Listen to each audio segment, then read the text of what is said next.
چاہے وہ Pakistan steel mills ہو، پی آئی اے ہو، پاکستان کا سپورٹس کا ڈویژن ہو، مختلف ہو. میں کہتا ہوں اس سے آپ سوچیں آپ کو آج تک کبھی کسی ٹی وی چینل کے اوپر ایسا پروگرام نہ نظر آیا ہے، اور پتہ نہیں کب ہمیں زندگی میں نظر آئے گا جو کم از کم یہ بتا سکے کہ یار یہ ایک سیگمنٹ خراب ہے، اس نے ایسے ٹھیک ہونا ہے، اس کو ایسے ٹھیک کرو. عوام کے اندر جو ہے نا وہ شعور آئے گا. اسی طرح دیکھیں جو 4 پڑھے لکھے لوگ، بچے، جوان اور جو لوگ باہر ہیں، ان کو پتہ لگے اچھا یار یہ چیز تو ایسے ٹھیک ہونی ہے، ہمیں کسی نے بتایا ہی نہیں کبھی. اچھا ہم اب پروٹیسٹ کرتے ہیں کہ یار اسٹیل مل کے اندر جو چیئرمین لگایا ہوا ہے احمد سعید، وہ جو ہے وہ پریزیڈنٹ صاحب کا اپنا دوست ہے، اس نے یہاں پہ جو ہے نا وہ صحیح طرح سارا اکاؤنٹیبلٹی نہیں کی، اس وجہ سے اس کو فوری طور پہ ہٹایا جانا چاہیے. اکاؤنٹیبلٹی کا یہ معاملہ ہونا چاہیے. کرکٹ بورڈ کے اندر نسیم اشرف آ کے لگ گیا تھا، اس نے اتنا پرابلم کریٹ کیا، اتنی پیسے کھا لیے، کیوں کھائے؟ یہ ساری چیزیں ایک ایک محکمہ پکڑ لیں. سر میں ہمیشہ سے ہر ایک سے یہ کہتا ہوں، اور بہت سارے لوگ بھی یہی ذکر کرتے ہیں یہاں پہ، ہمارے دوست بھی، کہ بجائے اس کے کہ پاکستان کی برائیاں کرنے کے یا سارے سسٹم کو اور عوام کو برا کہنے کے، دیکھیں عوام بری نہیں ہے، عوام بے بس ہے. only 5% of people are living above poverty level. اگر یہ صحیح فیکچوئل قسم کے سٹیٹسٹکس کیے جائیں. بہت بہت شکریہ. آپ کو پتہ ہے بہت بہت نوازش ٹائم. نہیں بالکل، میں آپ سب لوگوں کی قدر کرتا ہوں جو کم از کم شریک ہوتے ہیں اور اپنا ٹائم تھوڑا سا دیتے ہیں، اور انشاءاللہ آپ سے ضرور بات ہوگی. دوست آپ کے ساتھ شریک ہیں سر، سب بیٹھے ہوئے ادھر، سب شریک ہیں آپ کے ساتھ. I salute any Pakistani who is thinking about Pakistan. میری جان اس کے لیے قربان. بہت مہربانی سر، بہت شکریہ. Thank you very much. ناظرین بات یہ ہے کہ جب میں نے یہ پروگرام شروع کرنے کا سوچا تھا، اس وقت میرے پاس ذہن میں یہ تھا کہ میں 1 گھنٹہ بھی شاید زیادہ ہے اور مجھے کوئی چھوٹی سی سمری دینی پڑے گی، لیکن اتنی ڈھیر ساری ای میلز اور جو مجھے پاکستان سے مطلب ملی، جس میں زیادہ تر تو ای میلز ایک میں سمجھتا ہوں کہ ایک روٹین ای میلز کہنے چاہیے کہ جی شو ایسا ہے اور ویسا ہے فلانا ہے، لیکن میں یہ جو جمال اور دوسرے صاحب ہیں انہوں نے جو باتیں کی اور جس طرح کرتے ہیں، مجھے ان کے جذبے کا بہت احترام ہے. اور یہی ہمارے سچے پاکستانی ہیں، یہی لوگ ہیں جو مجھے کریکٹ کرے، جو مجھے روکے، جو مجھے بتائے، جو یہ اپنے دل کی دیکھیں نا. ان کی جتنی انہوں نے باتیں کی، اس لیے میں خاموشی سے ان کی باتیں سن رہا تھا. جو بھی یہ کہہ رہے ہیں، ہر آدمی کا اپنا ایک لیول ہے، اپنی ایک سوچ ہے، اور اس کو حق ہونا چاہیے. میں نے تو یہ چینل آئی وش کہ اگر ان میں کسی کو بھی آپ میں سے اگر آپ چاہتے ہیں تو آپ اپنا کوئی اسکرپٹ لکھیں، کوئی مجھے آپ وہاں سے ٹیلی فون پہ آپ میرے ساتھ شریک ہوں، and you can read your what ever your script. اگر آپ کچھ بولنا چاہتے ہیں اپنے ملک کے لیے، میں صرف ایان چینل کا پلیٹ فارم اس لیے رکھنا چاہتا ہوں کہ اس پہ آپ سچ بولیں.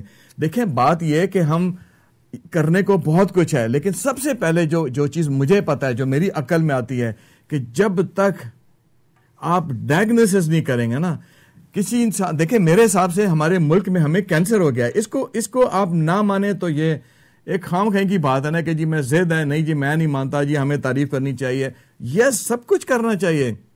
جب انسان کو کینسر ہو جائے تو ڈاکٹر یہ نہیں کہے گا کہ یار اس کا حوصلہ بڑھاؤ، تو اس کو سیر کراؤ، اس کے بارے میں بتاؤ اس کو کہ یار تمہاری سالگرہ آنے والی ہے تو تمہیں ہم میوزک سناتے ہیں.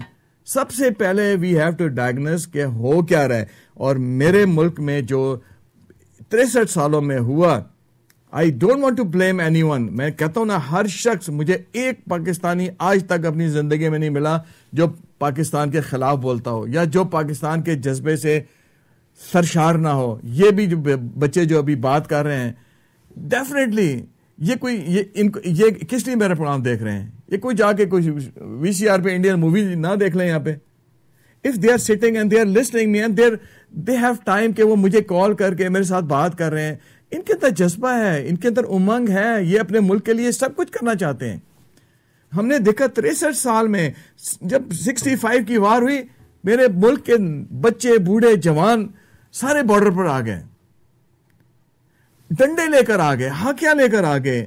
سینکڑوں لوگوں نے ٹینکوں کے آگے جو تھا اپنے آپ کو لٹا دیا، جس سے چمنڈا کی جنگ ہم نے جیتی. دنیا کی میں ایک تاریخ لکھی گئی،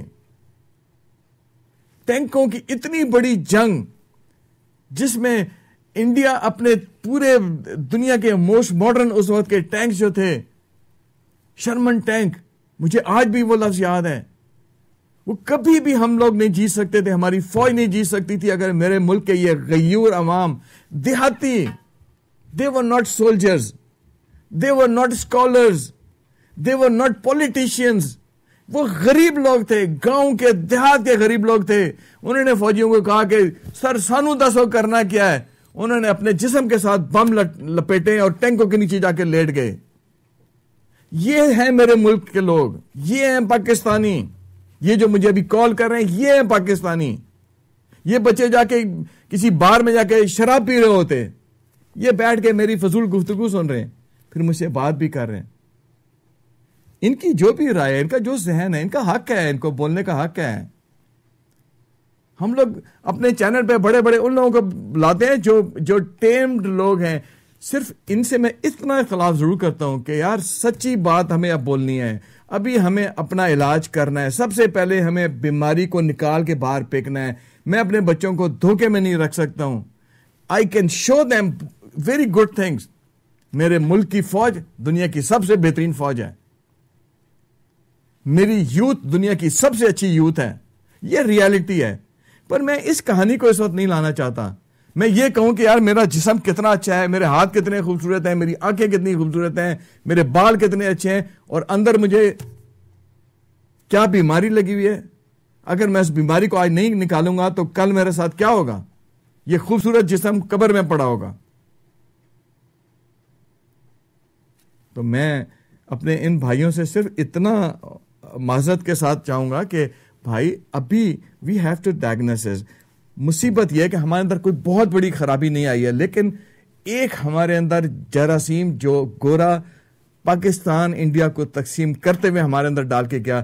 اس وقت اس نے کیا کیا, میں کل بھی کہا تھا کہ جب انگریز بھاگ رہا تھا اس نے جاتے جاتے ہمارے اندر یعنی جو انڈیا تھا, جو اس وقت ہندوستان تھا, یونائٹڈ انڈیا تھا, اس میں بسنے والے ہندو, مسلمان, سکھ, عیسائی کے درمیان نفرتوں کی خلیج پیدا کی. یعنی ان کے اندر ڈیوائیڈ اینڈ رول کا وائرس ڈال دیا, انجیکٹ کر دیا. اس وقت تو چونکہ جوش تھا کہ جی لے کے رہیں گے پاکستان, بن کے رہے گا پاکستان, تو وائرس جو تھا وہ ہندو میں مسلمان کے خلاف, مسلمان میں ہندو کے خلاف, سکھ کے خلاف, چاروں قوموں کو آپس میں لڑوا دیا. نتیجہ یہ نکلا کہ پاکستان ڈیوائیڈ ہو گیا. اس کے بعد دیکھیں ہم اب پاکستان میں آ گئے. جب پاکستان بنا 1947 میں, مجھے آپ بتا دیں کون شیعہ تھا, کون سنی تھا, کون قادیانی تھا, کون پیلی ٹوپی والا تھا, کون ہری ٹوپی والا تھا, کوئی بھی نہیں تھا نا. حالانکہ اس وقت بھی دیوبندی بھی تھے, دوسرے مسلک کے لوگ بھی تھے, لیکن کوئی تفرقہ نہیں تھا. ہمارے تو 4 امام ہیں, چاروں امام کے ماننے والے اپنی اپنی جگہ موجود ہیں, ان کے اپنے اپنے. ہمارے امام نے کبھی کسی سے آپس میں جھگڑا نہیں کیا.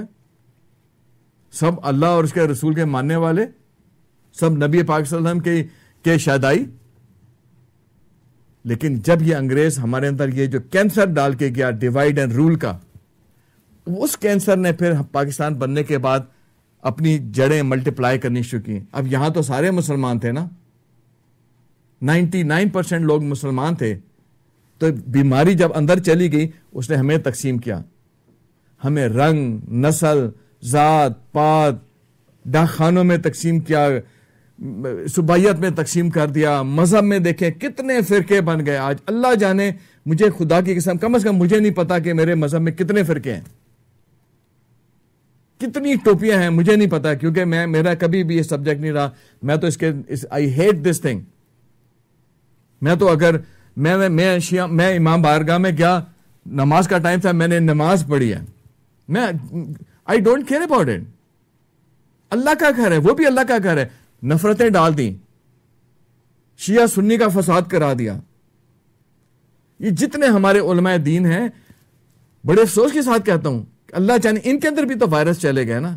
اور یہ ڈیوائیڈ اینڈ رول کا وائرس اتنا ہے کہ اکثر میں دیکھتا ہوں کہ یہ مختلف میڈیا پہ بیٹھے ہوئے اور اینکر ان سے کہہ رہا ہوتا ہے کہ اچھا سر آپ یہ تو مان لیں کہ آپ ایک دوسرے کے پیچھے نماز پڑھ لیں. ایک دوسرے کے پیچھے نماز بھی پڑھنے کو تیار نہیں ہے. میں اس کو چھپاؤں, میں کہوں نہیں یار ایسا نہیں ہے. I have to tell my youth this is the reality. پر یہ اس لیے نہیں ہو رہا کہ ہم لوگ برے ہیں, یہ اس لیے نہیں ہو رہا کہ مسلمان برے ہیں, یہ اس لیے نہیں ہو رہا کہ پاکستانی برے ہیں. ہر شخص بہت اچھا ہے. شیعہ میرے بھائی ہیں, سارے ٹوپی والے میرے بھائی ہیں. میں نے کل بھی کہا سندھی میرا بھائی ہے، پنجابی میرا بھائی ہے، پٹھان میرا بھائی ہے، قبائلی میرا بھائی ہے. کل میں نے آپ کو اگزامپل دی تھی کہ قبائلی علاقے اتنے سیف علاقے ہیں، لیکن آج ڈیوائڈ اینڈ رول کا جو وائرس تھا، یہ جو کینسر تھا، یہ ہمارے اندر اتنا 63 سال میں پھیل گیا کہ ہم بڑھتے ہی چلے جا رہے ہیں، روز بڑھ رہے ہیں. کوئی مہاجر کی بنیاد پہ بڑھ گیا، مہاجروں میں فردر مہاجر بڑھ گئے. یہ آفاق گروپ ہے تو یہ حقیقی گروپ ہے تو یہ الطاف بھائی گروپ ہے، وہ بھی بڑھ گئے. کیونکہ کینسر ہے نا، وہ تو ملٹیپلائی ہوگا. بھائی ہو گیا ایک دوسرے، اتنی گند، اتنا برا زمانہ آ گیا کہ اپنے سگے ماں باپ کو لوگ اپنے گھر میں رکھنے کو تیار نہیں. ہم مسلمان، اب میں اس کو چھپاؤں کہ نہیں یار ایسا تو نہیں ہے. اگر میں یہ فیکچوئل چیزیں نہیں بتاؤں گا، اگر ہم یہ چیزیں نہیں مانیں گے کہ yes we have to diagnose کہ ہمیں کینسر ہے and we have to fight against this cancer. ہمیں یہ کہنا ہے کہ یہ نہیں کہنا ہے کہ جی نہیں سب اچھا ہے. 14 اگست کو میں یہاں پر گانے سننے کے لیے نہیں ہے میں بیٹھا ہوں، اس سے میری امت کو 63 سال سے ہم یہی کر رہے ہیں. 14 اگست آتا ہے، موٹر سائیکلوں کے سائلنسر نکال لیتے ہیں. میرا بھی دل چاہتا ہے یار خوش ہونا چاہیے. 4 جولائی کا میرے بھائی نے کہا کہ یہاں منایا جاتا ہے، یہاں 4 جولائی کو لوگ مناتے ہیں، لیکن کبھی آپ اس پہ ہم بات کریں گے کہ یہ کس طرح مناتے ہیں. ان بیچاروں کو تو ککھ بھی نہیں پتا. ہم لوگ یقیناً جوش سے مناتے ہیں، لیکن بات یہ ہے کہ جب ایک آدمی اتنا بیمار ہو کہ اس کو سیریس بیماری لگی ہوئی ہو، اس کی زندگی کے لالے پڑے ہوئے ہوں، تو اس کو منانے کے لیے تھوڑا سا اپنے آپ کو دیکھنا ہے کہ یار میرے اندر کتنی جان ہے اور مجھے کیا منانا ہے. آج پورے امریکہ میں گلی گلی محلے جو ہے نا کہ جناب 14 اگست کے حوالے سے پروگرام ہو رہے ہیں، ان پروگراموں میں اپنے اندر جھانک کر دیکھیں کیا ہو رہا ہے. کیا ان پروگراموں کے ذریعے ہم اپنی نئی قوم کو کوئی حقیقت بتا رہے ہیں؟ ان کو یہ بتا رہے ہیں کہ بیٹا ہمارے اندر یہ کینسر آ گیا ہے، ڈیوائڈ اینڈ رول کا کینسر آ گیا ہے، اس کو ہمیں ختم کرنا ہے. کتنے آپ دیکھیں ریلیجن میں ہم بٹے ہوئے، صوبائیت میں بٹ گئے، کلچر میں بٹ گئے، سوشل سیٹ اپ میں ہم بٹ گئے، کس چیز میں نہیں بٹے ہیں؟ میرے ملک میں کتنی کلاسیں ہیں؟ یہ اپر کلاس ہے، یہ برگر کلاس ہے، یہ جو ہے یہ غریب لوگ ہیں، یہ مزدور لوگ ہیں، یہ کلرک لوگ ہیں، یہ افسر ہیں، یہ مڈل کلاس لوگ ہیں، یہ اپر مڈل کلاس لوگ ہیں، یہ پتہ نہیں سپر مڈل کلاس لوگ ہیں. مطلب آپ جو میں کہہ رہا ہوں پلیز اس کو غور کریں کہ ہم صرف اور صرف یہ بیماری آپ اندر نکال دیں. ڈیوائڈ اینڈ رول کی بیماری نکالنی ہوگی، ہمیں اپنے اندر سے اس کینسر کو نکالنا ہوگا، اس کے بعد ہم خوشی منائیں گے. بیمار آدمی کون خوشی مناتا ہے میرے بھائی؟ جب موت آپ کے سر پہ منڈلا رہی ہو تو آپ خوشیاں منائیں گے. جو لوگ یہ سمجھتے ہیں کہ 63 سال سے ہمارا پاکستان جس طرح چل رہا ہے اسی طرح چلتا رہے گا، وہ بیوقوفوں کی جنت میں رہتے ہیں. میں آج بھی کہتا ہوں کہ اگر پہلی بات تو یہ کہ ہمیں بھیک لینے کی ضرورت کیا ہے؟ اس لیے نا کہ ہم بٹے ہوئے ہیں، ہمیں بانٹنے کے لیے ہمیں بھیک دی جاتی ہے. پاکستان کے غیور عوام اپنا دفاع بھی خود کر سکتے ہیں. اگر پاکستان کے غیور عوام لاٹھی اور ڈنڈوں سے فوج کا مقابلہ کر سکتے ہیں تو وہ کیا نہیں کر سکتے؟ ان کو چائنا کی بھی ضرورت نہیں ہے، ان کو امریکہ کی بھی ضرورت نہیں ہے، ان کو دبئی کی ضرورت نہیں ہے، ان کو سعودیہ کی ضرورت نہیں ہے، انہیں کسی کی امداد کی ضرورت نہیں ہے. لیکن میرے بھائی سچ تو دیکھنا ہوگا نا. اگر آپ سچ سے آنکھیں میڑیں گے، سچ کو نہیں مانیں گے اور سچ سے آنکھیں چھپائیں گے اور ایک دوسرے کی چادر اٹھائیں گے کہ جی شاہد صاحب نے پکڑو کون سا الفاظ غلط کہہ دیا، اس کو کریکٹ کرتے ہیں، وہ یار باڑ میں گئے